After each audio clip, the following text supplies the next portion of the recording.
नमस्कार, मी राणीज रेसिपी मराठीमध्ये तुमचं पुन्हा एकदा स्वागत.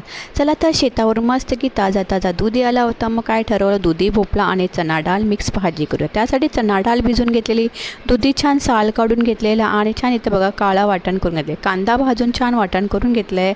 कांदा खोबऱ्याचा भाजून वाटण केलं. त्या साल काढून घेतले दुधीचे आणि त्याचे छान छोटे छोटे पीसेस करून घेतलेले आहेत.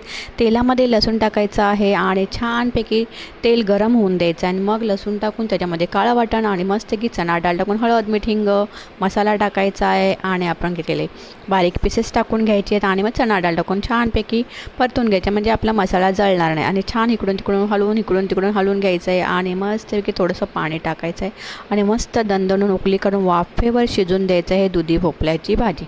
आता ही दुधी भोपळ्याची भाजी ना अगदी मटण नसतो ना त्यालाही मागे टाकली इतकी सुंदर ही भाजी होते. नक्कीच करून बघा. आणि इथं छान चवीनुसार मीठ टाकून आणि पाणी टाकायचं आहे, थोडंसं पाणी टाकायचं आहे. टॅमॅटोचे छान छोटे छोटे पीसेस करून घेतलेले आणि टॅमॅटो टाकून घेतलेला आहे आणि मस्त बघा आता वाफेवर शिजून द्यायचं आहे. थोडं पाणी टाकायचं आणि मस्त ताटावर पाणी ठेवायचं आणि ताटाला पाणी टाकलं की त्याच वाफेवर पाणी मस्त टाकून घ्यायचं आहे आणि छान वाफेवर दणदण उकळी काढून छान ही भाजी शिजून घ्यायची. 10-15 मिनटात छानपैकी आपली भाजी तयार होते. कोथिंबीर टाकायची मस्त भरपूर सारी आणि छानपैकी आपली भाजी छान तयार झाली. साधा सिंपल रेसिपी असतात. भाकरी भाताबरोबर चपातीवर कशाबरोबर खाऊ शकता. रेसिपी आवडत असेल तर नक्कीच लाईक शेअर सबस्क्राईब करायला विसरू नका. चला तर मग पुन्हा भेटू नेमकं तुम्हाला, तोपर्यंत बाय बाय. मग या खायला दुधी भोपळ्याची भाजी चणा डाळ मिक्स. चला तर पुन्हा भेटू. Bye bye.